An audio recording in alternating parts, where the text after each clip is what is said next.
Miguel de Cervantes es un personaje espectacular, que la vida de él la vida de Miguel de Cervantes es Ujú.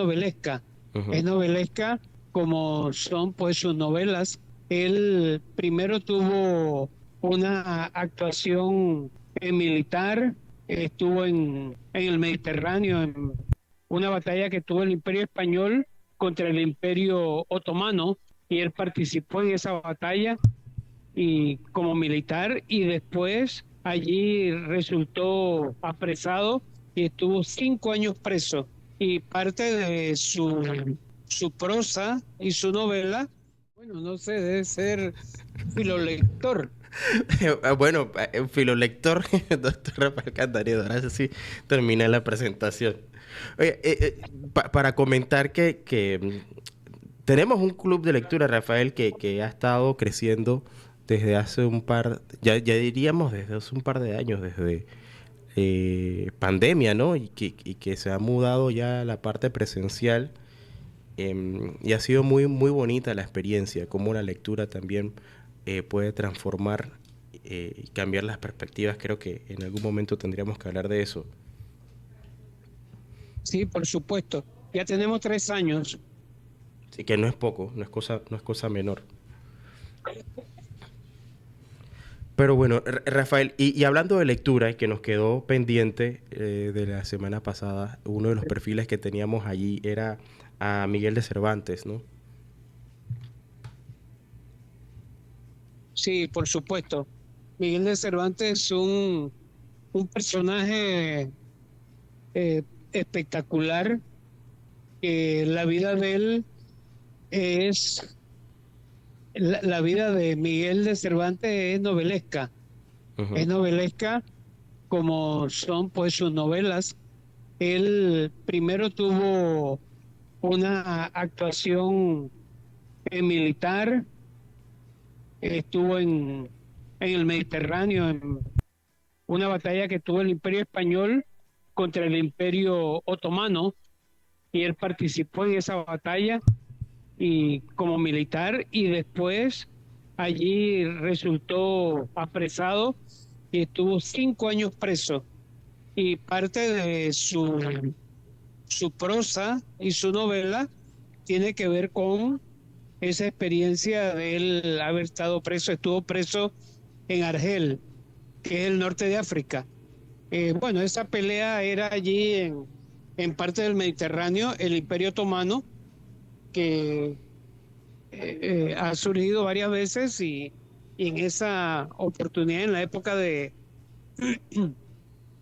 Cervantes, eh, bueno, hubo estas batallas, y una famosa batalla en Lepanto, y allí él participó. Oye, y cómo se ¿No? inspira, ajá, sí, y cómo se inspira Cervantes en esta obra? Porque, bueno, hablar de Cervantes pues, es sinónimo de hablar del Quijote, o sea, no podemos separar una cosa de la otra. Sí, eso es lo interesante, ¿no? Es muy interesante la biografía de él, porque tiene que ver, bueno, como sería natural pensar, mucho con su experiencia. Él nació en Alcalá de Henares, que está muy cerca de Madrid, y de una familia, bueno, bastante humilde. El papá era, el papá era barbero y la mamá era ama de casa. Y bueno, ya pequeño, estuvo en Valladolid, tuvieron que irse a Valladolid, que es la capital de Castilla, y allá estuvo un tiempo. Después estuvo en Madrid, y en Madrid tuvo un altercado con alguien ya mayor de edad, y el altercado implicaba que le cortarían la mano en esa época, así que él prefirió irse a Roma, y en Roma, en ese tiempo, pues España era parte del Imperio Romano, y entonces en Roma él estuvo allí, se alistó en las tropas que estaban defendiendo. Bueno, el Imperio Romano había sido ya, ¿no? antes se alistó en las tropas del rey de la época de España, creo que era Felipe II, y allí pues combatió y fue cuando decía que lo metieron preso, cuando él consiguió una carta de un medio hermano del rey español que se llamaba Juan de Austria, Ujú. y cuando lo detuvieron encontraron esa carta y al tener esa carta pensaron que él era una persona importante de la nobleza y quisieron pedir un rescate. Ese rescate no podía hacer porque él no tenía el dinero, era como de 500 creo que era ducados o escudos, y entonces la moneda, y eso era mucho dinero en la época. Bueno, finalmente después de 5 años, unos monjes, unos frailes monjes, consiguieron el dinero para que liberaran a un grupo de presos y dentro de eso liberaron a Cervantes y cuando él regresa a Madrid, él comienza pues a escribir sus primeras obras.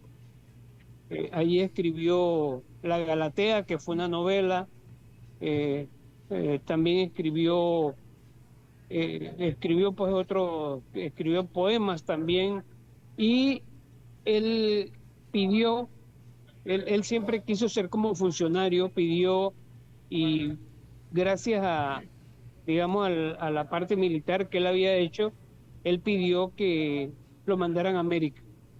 Le hizo una carta al rey, que por ahí está la carta, se conserva que él quería venir a América. Ya los españoles tenían casi 100 años de estar acá y entonces, pero se lo denegaron, no era confiable.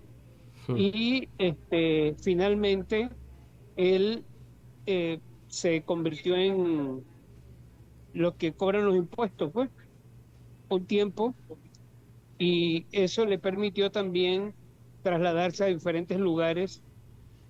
Estuvo en Sevilla y por allí en el tema de los impuestos estuvo por muchas comunidades y eso le permitió conocer también bastante España.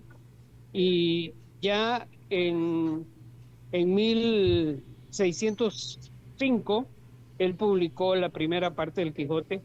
Allí la vida comenzó a cambiarle favorablemente porque la obra tuvo mucho éxito.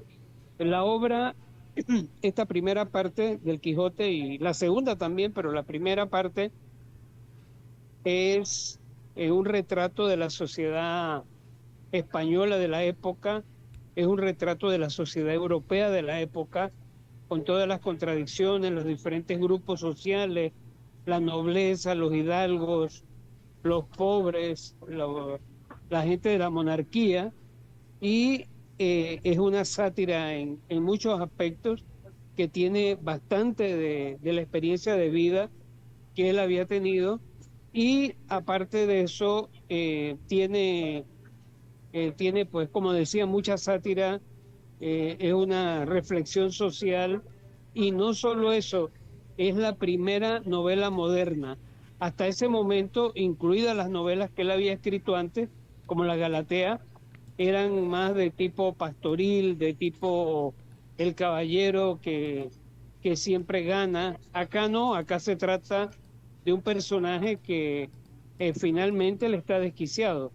El, el Quijote es una persona desquiciada, pero está desquiciada por las cosas buenas, porque él cree que el mundo puede ser mejor.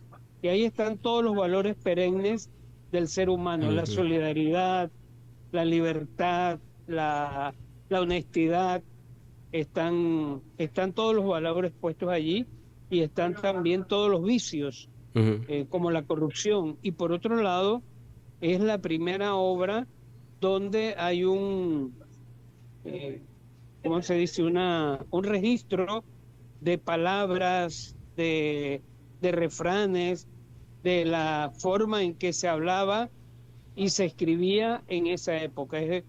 En gran medida, el Quijote es un diccionario de la época. Él Mm. después escribe, es un grupo como de, creo que 12 novelas cortas que se llaman novelas ejemplares, que también siguen pues la senda del Quijote, y cuando ya él tenía, ya había escrito esto, alguien se adelantó y escribió la segunda parte del Quijote, pero no era él, y era una burla a Cervantes, así que él tuvo, y existe esa segunda parte apócrifa, Mm. y él se puso de manera rápida a escribir la segunda parte y la escribió y la publicó 10 años después de la primera parte,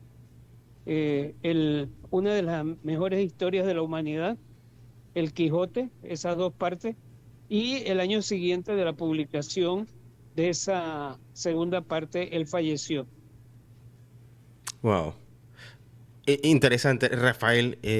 Bueno, tenemos que irnos a un breve cambio y la verdad es que la invitación es a buscar más acerca de Cervantes, que era un pendiente que teníamos de la semana pasada, aprovechando el marco del Día del Idioma, y también que todavía estamos en abril.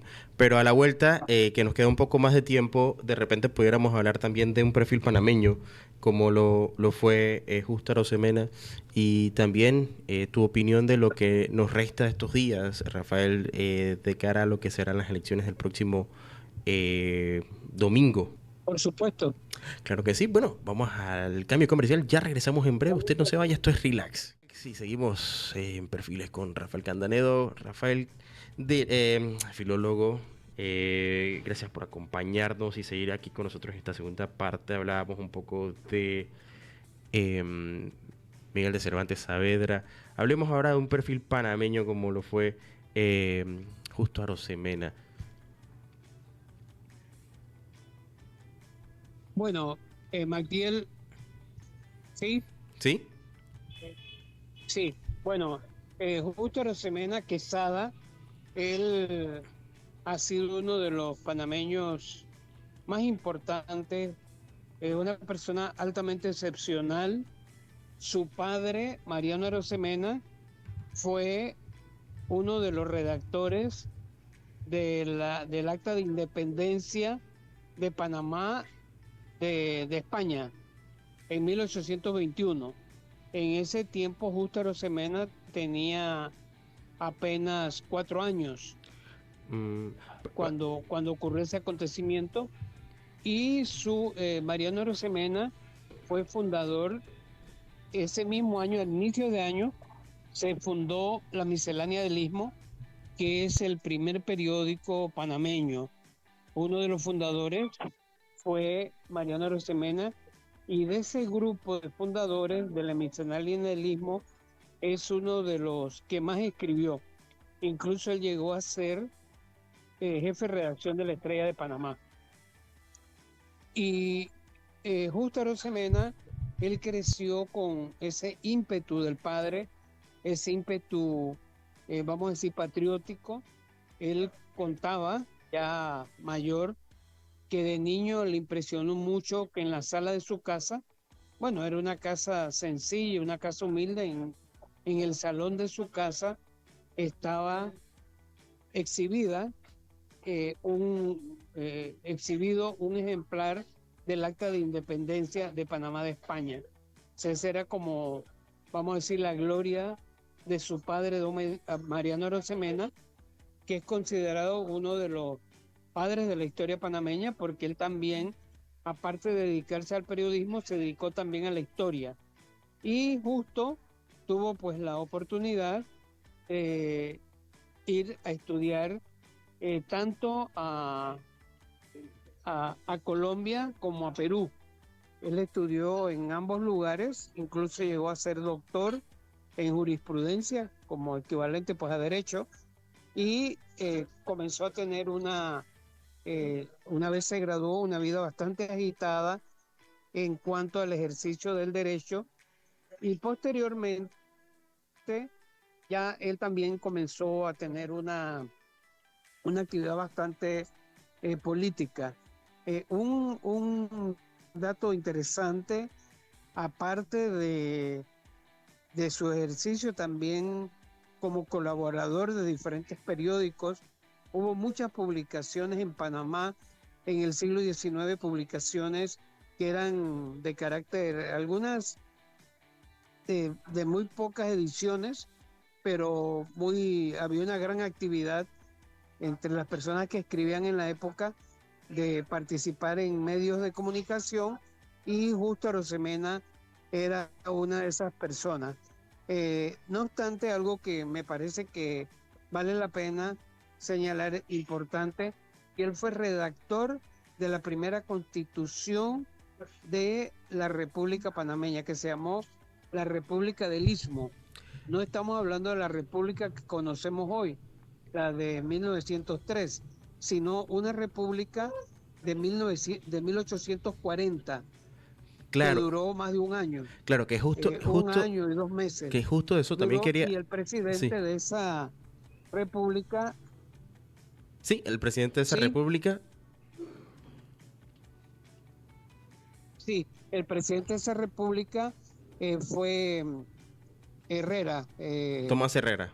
el, el general Tomás Herrera. Ahora, Fue el presidente de esa primera república, 1840, y quien escribió la constitución de esa república, que incluso llegó a ser sometida a plebiscito, fue Justo Arosemena. Entonces ya don Justo tenía pues, tenía pues esas habilidades como escritor, y tuvimos durante 14 meses que no, ¿cómo se dice? No transmitíamos ni recibíamos de Colombia. claro, claro, Incluso llegó Costa Rica a ser un país que reconoció a Panamá, claro a esa que República de y Panamá. Finalmente, esto es Tomás interesante, Herrera Rafael, también, se eh, volvió a sí, Tomás Herrera, ¿cómo dice? sí, que esto es interesante también porque sabes que en estos días escuchaba o veía un video en YouTube y me llamó la atención que todavía se vende esa idea de que, eh, por supuesto que hubo una influencia de Estados Unidos en el tema de la creación de Panamá posterior, pero esta idea gestora de tener una república viene de mucho antes, de 1903 o de la construcción del canal. O sea, ya había un movimiento que sentía que Colombia era Colombia y Panamá era Panamá. O sea, y en todo esto, pues creo que Tomás Herrera, el general Tomás Herrera, o el mismo don Justo Arosemena, tienen papeles muy importantes dentro de la historia panameña que indistintamente no era República de Panamá. No podemos tampoco sacarlo de nuestra historia y de la construcción que hoy pues nos da esa identidad. No, correcto. Y esto fue 60 años antes de esta república que hoy tenemos, 60 años antes. Y bueno, finalmente Tomás Herrera se volvió a hacer la paz con los colombianos, el regreso a Colombia, y después de eso, Tomás Herrera, unos 10 años, 14 años después, llegó a ser presidente de la República de Colombia. Pero bueno, es un dato importante. Y después Justo Arosemena, él llegó a ser canciller de Colombia, llegó a ser senador, llegó a ser diputado representando a Panamá. Estuvo muy activo en la política, incluso en 2 ocasiones le ofrecieron para que él fuera candidato presidencial de Colombia. Él no aceptó porque en el fondo yo siento que él sentía que eso traicionaba su patriotismo. Claro que sí. Él no tuvo, bueno, salvo esta situación de esta república en la que él participó, que de alguna manera fue contra los intereses colombianos, pero él en general se llevaba bien con los colombianos, pero siempre fue leal al interés panameño. Por eso es que él comenzó con con esta campaña Sí, a favor del federalismo, claro que sí. a favor de una Sí. autonomía, o sea que, y no solo era para Panamá, era para todos los departamentos de Colombia. Ahora, Incluso ujú, varios departamentos de Colombia llegaron a tener ese, vamos a decir, esa misión que Justo Arosemena puso para Panamá y fueron autónomos. Por ejemplo, hubo vamos a decir, el Departamento Autónomo de Cartagena, Sí, que era haciendo una autonomía en relación a lo que decidía Bogotá, cómo se estuvo aquí en Panamá y eso se aprobó y en 1855 el primer presidente del Estado soberano del Istmo de Panamá fue Justo Arosemena, que era una autonomía en muchos aspectos, por supuesto que no llevaba las relaciones exteriores. Pongamos como ejemplo claro, como el caso de sí, España hoy, que hay unas, digamos, sí, Andalucía es autónoma, Asturias es autónoma para tomar sus decisiones, claro que tiene sí. su constitución, tiene sus cuestiones, lo único que no tiene relaciones exteriores ni tiene el ejército. Claro Acá Panamá no tenía un ejército, dependíamos del ejército colombiano como y del gobierno además central. no teníamos relaciones Sí. exteriores. Ahora, Rafael, bueno, de momento tengo que hacer una pausa y te pido que nos des una chance, nos vamos a un cambio comercial y nos comentas ya en esos minutos finales que nos quedan esas apreciaciones para lo que se viene en en las elecciones que van a ser el próximo 5 de mayo. Así que hacemos una pausa de momento, Rafael, y regresamos contigo en breve. ¿Te parece? Muy bien, perfecto. Relax, la compañía perfecta para tus tardes, de 3 a 5. 3:48 de la tarde. Oye, también mientras que aquí refrescamos un poco la entrevista, tenemos que también invitar, porque nos acompaña ahora el señor Juan Carlos Orillac de la campaña del señor Mulino, que este fin de semana también estuvo haciendo su cierre de campaña en Ciudad de Panamá. Buenas tardes, bienvenido aquí a Relax. Buenas tardes, gente de Relax. Claro que sí. Oiga, bueno, le escuchamos un poco como entrecortado, pero creo que sí le podemos escuchar. No sé si nos ubica un lugar donde tenga un poco mejor señal. ¿Me escucha bien? Yo sí la escucho. Ahora sí, perfecto, se escucha ahora súper claro. Oiga, la campaña cerró este fin de semana, una campaña que fue bastante representativa. Vimos cómo el señor Mulino invitaba atrás no a sus aliados políticos, como él mismo dijo, sino que al pueblo, dando como ese mensaje, ¿no? De inclusión, de integración que pareciera que es el mensaje que quiere dar el señor Murino. Háblenos un poco acerca de la intención, ¿no? Que quiere dejar ese mensaje final a pocos días de terminar el tiempo electoral. Sí, mira, esto fue un mensaje eh, muy profundo de parte de José Raúl Mulino hacia los panameños, eh, dejando claramente quiénes son las personas por las cuales él va a trabajar. Y recordemos que durante nuestra administración en el pasado, el quinquenio de 2009-2014, hacia esa población vulnerable, mayoritaria de panameños de las diversas áreas, fue que se presentaron las mejores proyectos. Y obviamente José Raúl, en su caminar diario, en sus giras, eh, ha tenido el interés de que cada una de esas personas estén a su lado para recordar que esas son las personas principalmente que requieren que este país tenga las oportunidades y se le pueda otorgar a la mayoría los beneficios y de los proyectos que él está presentando a este país para que entonces el 5 de mayo nos den el voto, la confianza para poder gobernar y tener siempre presente que ese es el objetivo de este próximo gobierno con José Raúl Mulino.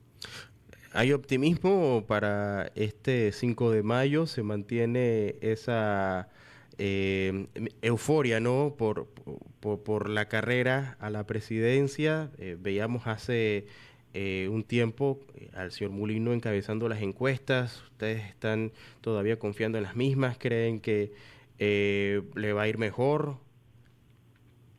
Bueno, a nosotros nos va a ir mejor el día 5 de mayo, luego que esa gran población que nos ha estado demostrando a través de las encuestas que se han dado, piden y le están dando un voto de confianza a José Raúl Mulino. Pero no es que estemos confiados, el trabajo se sigue haciendo y José Raúl Mulino lo ha dicho, que hasta el día 5 de mayo esperemos que cuenten los votos para poder entonces sentirnos confiados del trabajo que se ha hecho en estos meses atrás.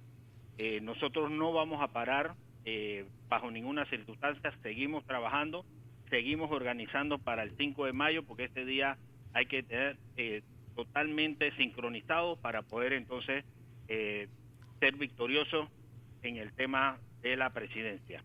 Se viene un tiempo bastante complicado, ¿no? Porque es lo que se siente, muchas personas con muchísima incertidumbre, cuál es su expectativa y cuál es ese mensaje que le dejaría también a la sociedad panameña en general en su conjunto, ¿no? Porque al final todo es parte de esta democracia que se enriquece con la participación de los candidatos. Sí, mira, nosotros hemos sido objeto de una persecución insaciable. Desde que inhabilitaron a Ricardo Martinelli y el Tribunal Electoral, en esa misma inhabilitación, dejan claro que el candidato a ocupar la papeleta por el partido Realizando Meta y el partido Alianza es el señor José Raúl Mulino Quintero, fue bastante claro y ellos han defendido esa ponencia de ese acuerdo, el cual fue objeto de una demanda de inconstitucionalidad por una abogada que entendemos perfectamente que viene de una campaña muy particular y con la intención de afectar al candidato e inhabilitarlo por que estaba marcando y apuntaba como ganador durante todo este tiempo. Lo cierto es que los magistrados están muy claros y que ellos son los que tienen, de acuerdo a la actuación que hicieron y lo han explicado de acuerdo al Código Electoral, el artículo 362, que el candidato que tenía que habilitarse para poder que fuera el abanderado de los dos partidos de la alianza era el señor José Raúl Mulino, sigue siendo el candidato y a los efectos del 5 de mayo estará en la papeleta y será el próximo presidente de la República. Eso hay que dejárselo bien claro a la paz del país. Por supuesto que sí, y ese mensaje, ¿no? Para aquellos, sobre todo a la ciudadanía, que busca también esta campaña del señor Mulino, ¿no? Dejarle en medio de lo que hay que decirlo, muchos trapos como ha pasado antes, ¿no? Y la crítica ha sido en muchos aspectos la falta de propuestas de muchos candidatos. Sí, mira, José Raúl ha sido muy constante en su propuesta, no ha estado, digamos, implementando propuestas a última hora. Nosotros tenemos importantes propuestas como el tren Panamá-David, tenemos una importante propuesta que creo que es para la juventud, algo que les va a garantizar que es un programa masivo de primer empleo donde el Estado va a aportar el 50% del salario para que esos jóvenes que ingresan por primera vez a su primer trabajo puedan ser capacitados, adquieran experiencia y luego se integren. Eso va a hacer que la economía se dinamice. Obviamente tenemos un hospital oncológico en muy mal estado y aquí hay necesidades cuantiosas en cuanto a al tratamiento de los enfermos de cáncer y obviamente ese hospital nuevo, el oncológico que se va a hacer, no solamente el hospital en Panamá, sino las salas de atenciones a nivel nacional, es otro de los proyectos. O sea, son proyectos realizables que la gente quiere y que está esperando. La universidad, la nueva ciudad universitaria con hospedaje, esta universidad que tenemos ya está bastante desfasada. Vamos a modernizar esta universidad y obviamente tenemos planes de acondicionar las vías y carreteras en el país. Lo que es la Casa del Emprendedor, dándole espacio también a la juventud para que emprendan, esos jóvenes que quedaron en algún momento por la pandemia sin trabajo y que muchas veces trabajan desde los cafés, dándole a ellos la oportunidad de un lugar con asesoría técnica de contadores, abogados y obviamente todo el equipamiento para que ellos puedan iniciar a formalizar esos emprendimientos, esos trabajos, esos nuevos ideas que tienen. Bueno, oye, interesante, importante también, y ese mensaje que usted dejaba al final, ¿no? De que está en firme en la candidatura y que pues va a salir en las papeletas. Ya veremos también cuál será el resultado al final. El pueblo tendrá que salir el 5 de mayo y escoger a su candidato. Pues ustedes desde esa candidatura, el señor Mulino, han presentado también cuáles son sus ideas y sus propuestas. Y bueno, no sé si quisiera agregar algo más en cuanto... Sí. Ajá.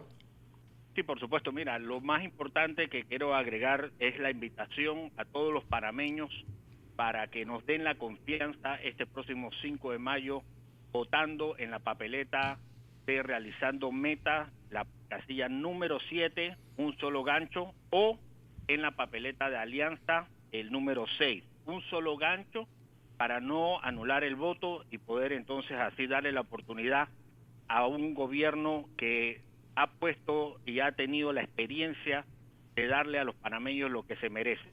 Esperamos a las 4 de la tarde que regresen y cuenten los votos, estén pendientes de que esos votos que emitieron durante el día sean contados para estar tranquilos y que a las 7 de la noche nos puedan indicar quién es el ganador, que obviamente va a ser José Raúl Mulino. Bueno, muchísimas gracias, señor Juan Carlos Orillac, de la campaña del señor Mulino.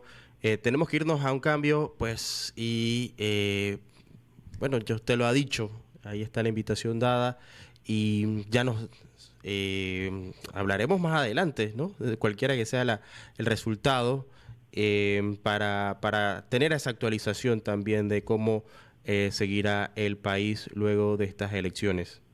Muchas gracias, Matiel. Claro que sí, nos vamos a un cambio comercial y en breve regresamos nuevamente con el doctor Rafael Candanedo y analizamos un poco más ya esto es lo que queda días para las elecciones generales del 5 de mayo.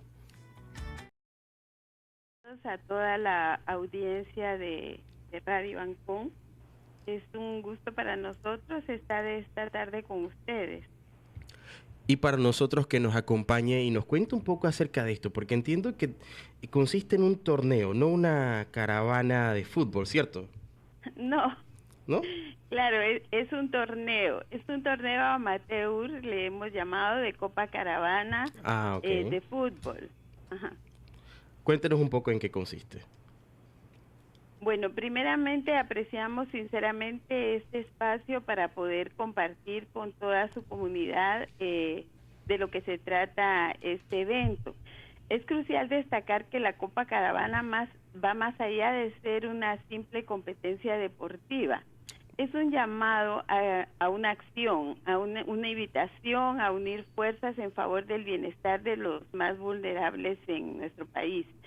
A través de esta recaudación de fondos que tiene un propósito significativo, buscamos nosotros financiar proyectos que impacten positivamente en la vida de los más vulnerables de aquí de Panamá. Y es una gran oportunidad para unirnos en beneficio del bienestar común y utilizar el deporte como una poderosa herramienta para el cambio y la inclusión. Por supuesto, y es innegable que el deporte es una de esas herramientas súper esenciales para la movilidad social, pero también para apartar a nuestros jóvenes y niños de esos malos pasos, sobre todo en los lugares donde existe mayor vulnerabilidad, como usted lo mencionaba. Ahora cuéntenos un poco sobre las características de este torneo, ¿no? De qué número de jugadores por equipo tiene y el formato de los partidos. Sí, por supuesto. Cada equipo debe contar con un mínimo de 12 jugadores y un máximo de 18. Los participantes deben tener al menos 35 años cumplidos al inicio del torneo y existe la opción de poder incluir hasta 5 refuerzos, igual entre 30 y 34 años por equipo. Así se conforman los equipos. Y me parece muy interesante porque también estamos hablando de un rango de edad que permite que algunos de los que ya sienten que están siendo desfasados tengan esa oportunidad de volver a las canchas y estar dentro de un torneo. Así que eso es Claro. sumamente interesante. Y bueno, todavía no llego a los 35, pero eh, por ahí me falta un poco para entrar, pero claro que me gustaría. Oiga, y cuéntame un poco acerca también de los equipos, cómo pueden inscribirse, ¿no? Y cuál es el costo de la participación. Sí, con gusto. La inscripción tiene como fecha límite este 3 de mayo, o sea, este viernes. Y la donación para participar en el torneo es de $1,200 para equipos de hasta 15 jugadores. Recordemos que, como les había comentado, esto es para recoger fondos para poder apoyar los proyectos grandes que nosotros tenemos. Se permite como un máximo de 3 jugadores adicionales por un costo adicional de $100 por jugador. Es importante destacar que lo que pagan por participar acá es deducible de impuestos. Eso siempre es un plus que es importante si participan, por ejemplo, empresas o algo así. Ujú. Los equipos interesados pueden ponerse en contacto con la oficina de Caravana al número 223-6078 o bien al celular 6320-1052. También nos pueden enviar un mensaje directo en Instagram. Nuestro Instagram es @caravana social. Y ahí también pueden encontrar más información y de cómo puede realizarse la inscripción. Por supuesto, y qué bonito, ¿no? Porque aparte de participar en un torneo, y bueno, y en Panamá hemos visto también que el fútbol ha sido uno de estos deportes que está en efervescencia y ahora con esta remodelación que está teniendo el Rommel Fernández hay muchísima emoción también por el deporte y estoy seguro que muchísimos quieren participar y el componente social es lo que más llama la atención en todo esto y es esa oportunidad de que no solamente participar del torneo sino también apoyar a pues a esas poblaciones vulnerabilidad y por otro lado, quiero preguntarle acerca de los equipos. ¿Cuántos van a participar en esta edición y de dónde provienen? Bueno, tenemos varios equipos que se están todavía conformando, como le estaba contando, y estos equipos reflejan una gran diversidad y la internacionalidad que tiene la Copa Caravana. En realidad son varios países y queríamos dejarlo pues como una sorpresa al final, ya que hasta el 3 tenemos para recibir y todavía se están inscribiendo. Entonces no quisiera decirle nombres puntuales Claro. porque después no nos mencionaron y bueno, pero va también panameños, van bastante panameños, lo cual nos deja a nosotros muy contentos. Oiga, buenísimo. Eso me encanta muchísimo, que haya esa interacción. Por último, quisiera que nos deje ese mensaje, ¿no? Que quisiera transmitirle a la comunidad sobre esta Copa Caravana, porque al final, en medio de todo esto, creo que es lo del deporte, cómo transforma y cómo nosotros podemos utilizar estas herramientas para generar buenos cambios. Sí, es crucial destacar que esta copa va más allá, como le explicaba desde un principio, de ser simplemente un torneo de fútbol. tiene un propósito primordial, que es brindar a las comunidades vulnerables esta oportunidad, convirtiéndolas así en una plataforma para promover la solidaridad y la amistad. Es una invitación a unirnos en un espíritu de colaboración donde juntos trabajaremos para apoyar a aquellos que más lo necesitan en nuestras comunidades. Bueno, Así que los invitamos a inscribirse, como les dije, al 223-6078 o al celular 6320-1052, o en Instagram nos encuentran como @caravana-social. sin duda que es una gran oportunidad y muchísimas gracias por hacernos esta invitación, y aquellos que nos han escuchado pues ya tienen todos los datos. Nosotros pues muy contentos de tenerlos aquí y pues esperemos saber de cómo avanza este gran torneo. Muchísimas gracias a ustedes también por darnos la oportunidad de poder transmitirle a su comunidad esta información. Bueno, será hasta una próxima ocasión y le agradecemos por habernos acompañado aquí esta tarde en Relax.